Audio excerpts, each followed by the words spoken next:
Welcome to Camp Constitution Radio with your host, Hal Shurtleff. This show is heard on WBCQ The Planet every Monday night, 7:30 p.m. Eastern Standard Time. And I am the host and co-founder of Camp Constitution. Among other things, Camp Constitution runs a week-long summer camp, 1 week and 1 day actually, at the beautiful Toanipi Christian Retreat Center in Ringe, New Hampshire. And for more information on that, you can visit us at www.campconstitution.net. While you're on the website, you can also check out our camp bookstore, our online bookstore, and some of the interesting items we have to offer, including the most recent Gems from the Gem Years, written by Bettina Dobbs. We also have Daniel McGonigle's book on executing the laws to restore the republic, and some. We're going to be adding a few other things in the next day or so. One of them is a bumper sticker that's been created by a good friend of mine, Rich Saran. It just simply says "No Amnesty," and of course, the immigration issue is a very important and hot issue, and we know there are people in both major political parties that believes that we should not have any kind of borders and open borders. And anyway, Camp Constitution, the week-long summer camp this year, July 12th to the 19th, that will be held at the Toanipi Christian Retreat Center in Ringe, New Hampshire. Ringe, by the way, is in Cheshire County, New Hampshire. It's in the southwest corner of the state. It's maybe about 75 miles from Boston, and about 20 miles south and east of Keene, New Hampshire, to give you an idea where it is.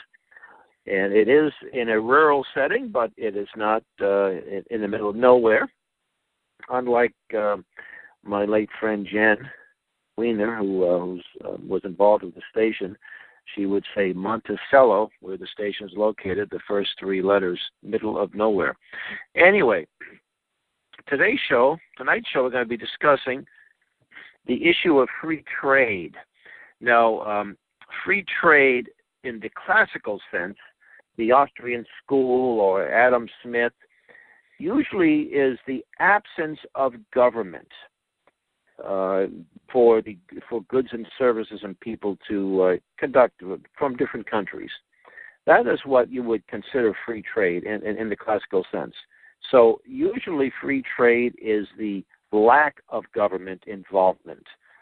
Treaties could be signed by countries where they lower the tariffs, and there's numerous other types of restrictions and quotas. These things could be eliminated, and I am somewhat sympathetic to the idea of lesser restrictions. However, I do think it is important to make sure that that nation or nations we're dealing with deal openly and honestly and fairly, because some nations have targeted industries over the years and will actually subsidize their governments to destroy our industries or make them much weaker, and therefore giving their companies, the companies in these foreign nations, an advantage. So I would be against something like that. That's not free trade. And it's interesting, the great classical economist, or the Austrian school economist, Ludwig von Mises, said that certain things had to be present to engage in true free trade. And I'm just mentioning a few of them. I don't think I have all of them at my fingertips, but he said, first off, you have to have a country or countries where the means of transportation are in the hands of the private sector, where you have a currency that is not manipulated by a central bank. You don't have that, I don't think, anywhere in the world. You have to have contract law, and where the contracts are enforceable or can be enforced by a court system. And that's just a few things. I also think there's a moral imperative. Of course, everything we do has moral implications, but sometimes people use the word social issues. But moral implications, I think it's morally repugnant to do businesses with certain companies that use slave labor, for example. And back in the 1930s, they actually passed something called the Smoot-Hawley Tariff Act that forbade the importation of goods or the dealing businesses with that employ slave labor. And they got around that by saying, gee, we really don't know if they're using slave labor, so we give them the benefit of the doubt.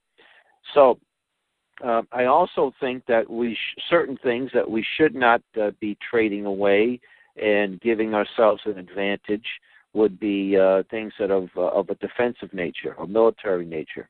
I don't think we should be selling top-level technology that has military applications to nations that have been hostile or are hostile to us. And we've been doing a lot of that, by the way. In fact, if you want to read a couple of good books, one of them is Anthony Sutton's book, Wall Street and the Bolshevik Revolution. In fact, anything by Anthony Sutton goes into Wall Street and the Rise of Hitler and books of that nature. Another book he wrote is The Best Enemy Money Can Buy, where the United States knowingly, and when I say the United States, I don't mean everybody, because most people have no idea, but our elements within our government were more than happy to give technology to nations that are hostile to us. We did that in the early 70s. We gave the Soviets the technology to mirror their missiles, multiple reentry vehicles with these miniature ball bearings available no place else in the world. We gave them tons of money and equipment to build the largest truck factory, diesel engine factory in the world at the time. In the 1980s, under Ronald Reagan, through our Import-Export Bank, we created the monster known as Communist China, the steel industry, et cetera, et cetera. So that's a really dark history in our country's background, and it's something that's still going on, by the way. Now, look at some of the trade agreements that we've been involved in over the last 30 or 40 years.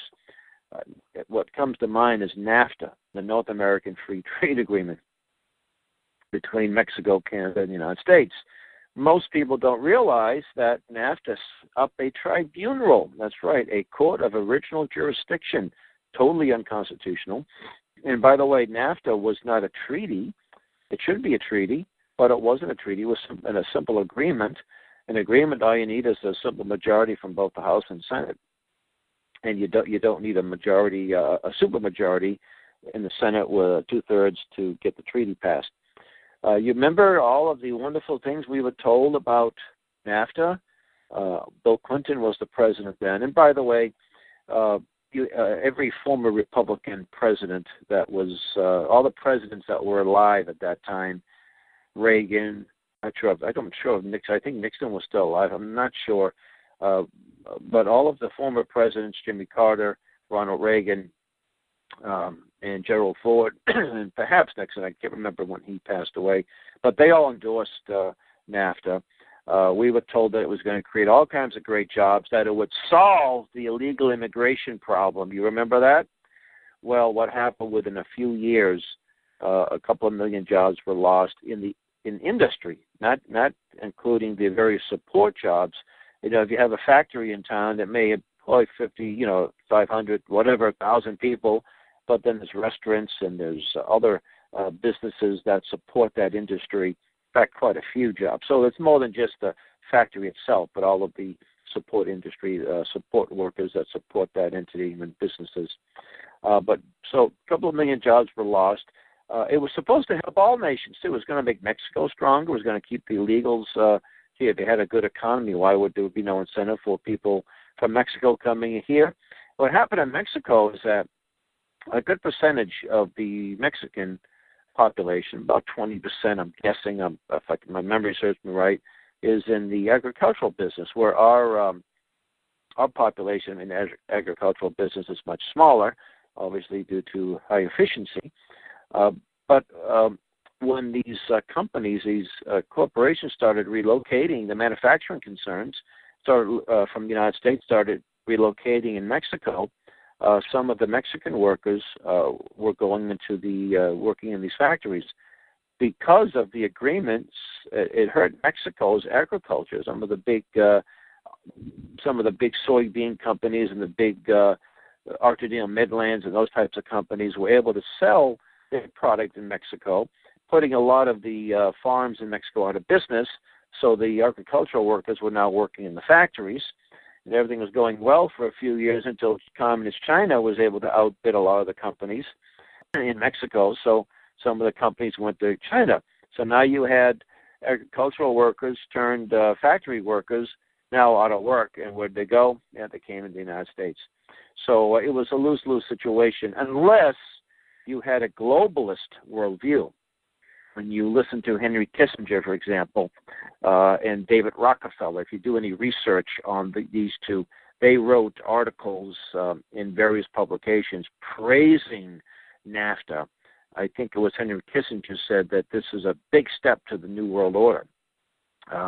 And Newt Gingrich, who at that time was a Speaker of the House, he knew exactly what NAFTA was.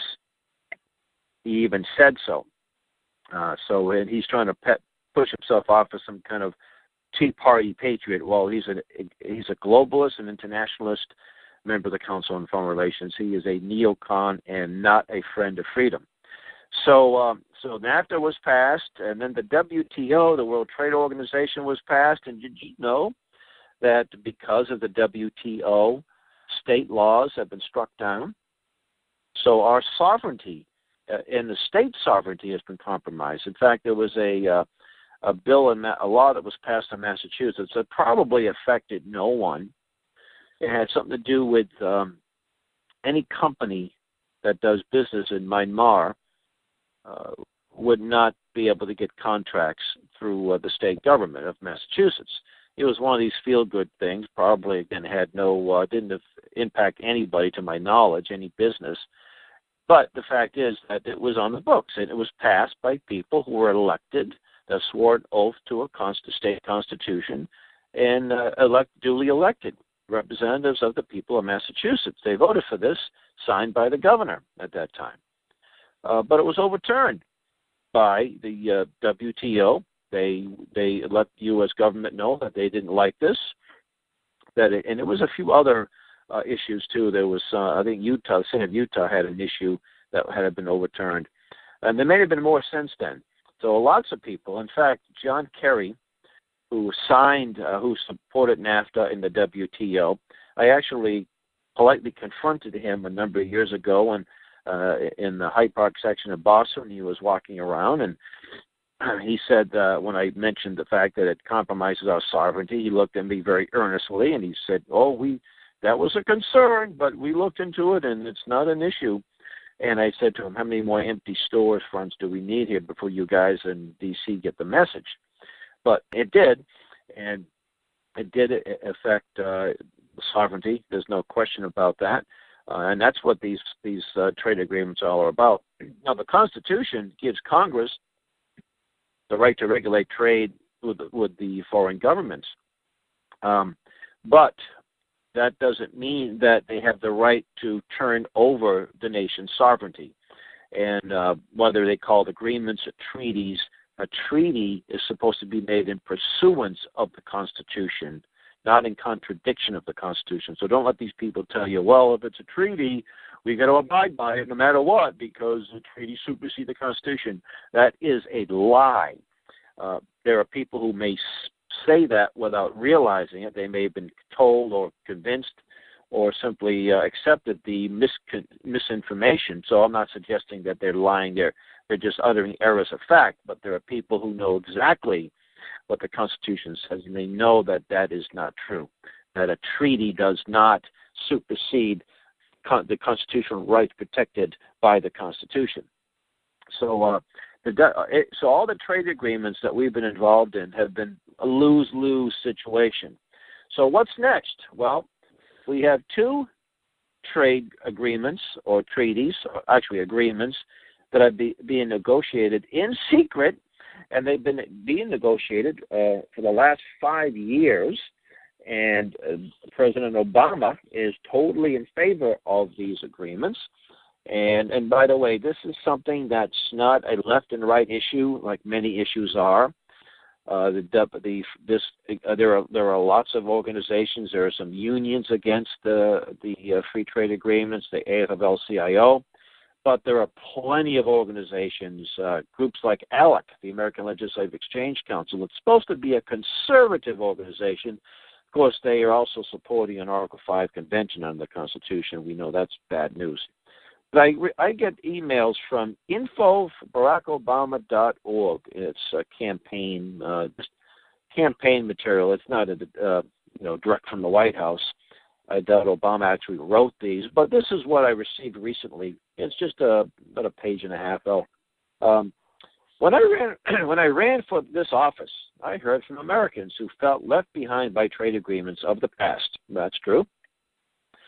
It's those people I'm thinking about as I lay out the framework for a new trade agenda that will be guided by one simple principle: putting American workers first.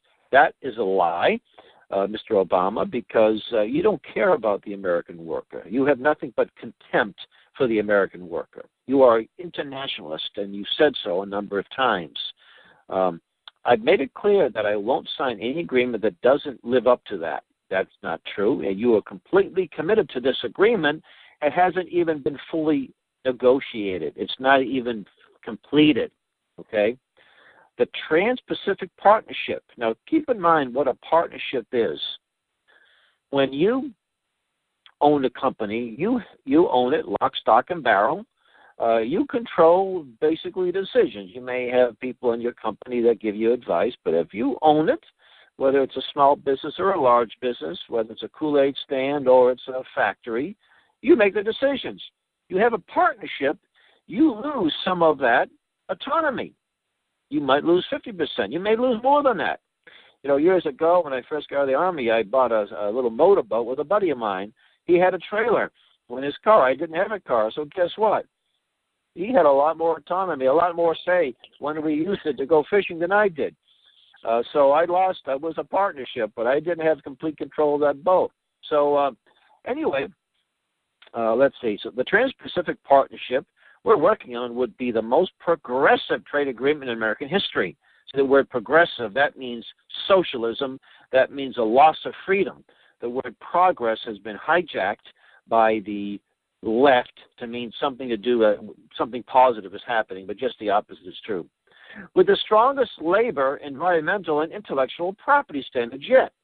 It's designed to protect jobs and help grow the economy by focusing on working and middle-class families. Another lie. This is a complex issue with a lot at stake for Americans. No, it's not that complex. We've been trading with nations since before the country was founded under the U.S. Constitution. Back in the 1800s, mid-1800s, we were selling ice to British in India, you know. So and we always had a global economy. When you think about it, you look at the back before there was a U.S. mint, pieces of 8. We had Spanish coins that were being accepted. So the notion that we're in a global economy now. I mean, Marco Polo went to China to open up the global economy. He wasn't trying to just go there to buy some Chinese food. So it was all about Christopher Columbus didn't discover the America because he had nothing better to do. He thought he was trying to discover a shortcut to India. So that's where the term Indian came from. So we've always historically been involved in trade and free trade, not free trade, but global economy. We've had a global economy from the very beginning of commerce. So that's another misinformation. So anyway, on Monday, now I'm not sure, this was about a month ago, Dave Simas, one of my closest advisors, is getting on the phone with OFA supporters to talk more about what this policy means. This is a chance to make sure that the United States, and not a competitor like China, gets to write the rules for the world economy in the 21st century. Now, here's the word world economy. That's a buzzword. That means socialist economy. And here's a guy that says, we don't want a competitor like China. He's the one that flies the Chinese flag in the White House and bows down to these scoundrels, these butchers in China. It levels the playing field for American workers. This plan will make it easier to sell goods made in America to some of the most dynamic and fastest-growing markets in the world. 95% of the world's consumers live outside the United States. It reflects values. All countries that signed the TransPacific Partnership must adopt strict labor rules if they want to send their goods to the United States. Yeah, baloney. They're going to pay their people $15 to $20 an hour, right, and have a transgender bathroom, right, Obama? That means enforceable regulations to ensure acceptable working conditions, such as a minimum wage, maximum hours, and workplace. Safety. Workers will have the right to form unions and bargain collectively. Yes, we're going to have, China is going to have an OSHA, and it's going to come into its own control factories and pass regulations and such. Oh, yes, we know that's going to happen, Obama. It's good to the environment. This plan goes well beyond protections from past agreements and contains enforceable commitments to protect our oceans, forests, and endangered wildlife. That means, Obama, it's going to shut down more of our economy, enforcing your Agenda 21, but the rest of the countries like India will be exempt. That's usually how it works, okay? For me, it's important that our trade policy is consistent with my top priority as president, making sure that more hardworking Americans have a chance to get ahead. Well, that's another lie. You have nothing but contempt for hardworking Americans. You do everything you can to make it more difficult for hardworking Americans. You are the president of the non-working Americans and the illegal alien, not hardworking, law-abiding Americans who love this country. Exports of American products supported 11.7 million American jobs in 2014. Those are good middle-class jobs that pay up to 18% more than other jobs. And of the companies that export goods, 98% are small businesses. There's a lot more to talk about, so I hope you join the conversation. Well, I'm joining the conversation, but you're not going to listen. You don't want to hear it. You are going to be committed to this because it is what the global community wants. It is what the folks who promote this New World Order wants. And this free trade agreement must be stopped. Fast track must be stopped. In fact, they're in Congress is in session now. Here it's in April of 2015. I would encourage you to communicate with your elected officials as soon as possible in Congress and tell them no fast track authority. This fast track authority, basically, when this agreement is finally written, it is voted upon up and down, no debate, no filibuster. You can't repeal anything. You have to take it as it is. It is unconstitutional, and it is a disaster. And it's unfortunate that people that I particularly like Rand Paul on many issues, he supports this. There are people in both parties that are pushing this. So it's not something that is a typical left versus right issue. And it's amazing, to a person who loves liberty and limited government, you tell me that Obama supports it, you would have to automatically assume it's bad. It is not the right thing for our country. So this free trade agenda the so-called free trade or the Obama agenda must be exposed. We must stop it. And if you like more information, what I would recommend you do if you want information about trying to stop this, I would say give me a call. I can put you in touch with people and individuals around the country. Let me just a few of our presidents here. George Washington in 1796 says our true policy to steer clear of permanent alliances with a portion of the foreign world. Okay. Thomas Jefferson, even though Jefferson and Washington had issues with each other, they agreed on this one. Commerce with all nations, alliance with none shall be our motto. He said that in 1799. And he said this, I deem the essential principles of our government, peace, commerce, and honest friendship with all nations, entangling alliance with none. There was actually... was it Richard Cobden? He was a famous British statesman who said the best way for the people of, I'm not quoting it verbatim, but the best way for the people to have peace in the world is for the people of the different countries to have as much to do with each other as possible. Its government's the least. That's been an important principle. The purpose of our government is to protect life, liberty, and property. It was not established to regulate business, form permanent alliances, and abrogate the Constitution. And as I mentioned earlier, the Constitution granted Congress the exclusive power to regulate commerce with foreign nations and among several states, Article 1, Section 8. And by the way, a tariff was designed to run the government. We used to run the government on tariffs. We didn't have to worry about income tax and so forth. So anyway, I do urge the listeners to learn more about this important issue. If you're on Facebook, there's a Facebook page called Choose Freedom, Stop the Free Trade Agenda. You can get some free downloads. There's a magazine called The New American, and there's a special issue which you can get through this Facebook page. You just get a link to the website, and you can download the special issue of The New American that has a number of articles, very important articles about that. In fact, thenewamerican.com has a lot of updated articles that are available online. In fact, there's a more recent one that came out about something that's leaked out of these secret agreements. Chapter 2, I guess, that some real troubling aspects of this document, and it has very little to do with trade. It has more to do with control and controlling the country, controlling the individual. And in fact, I think that the number of chapters there's only a couple of chapters that actually deal with trade. Most of it is dealing with the environment and social justice. So this would be, we call this NAFTA on steroids, and it will really seal the fate. Some of you may remember hearing George H.W. Bush when he gave an address to a joint session of Congress, talking about the first Gulf War, the undeclared war fought under the UN banner. He said, what we have here is a real chance at this new world order.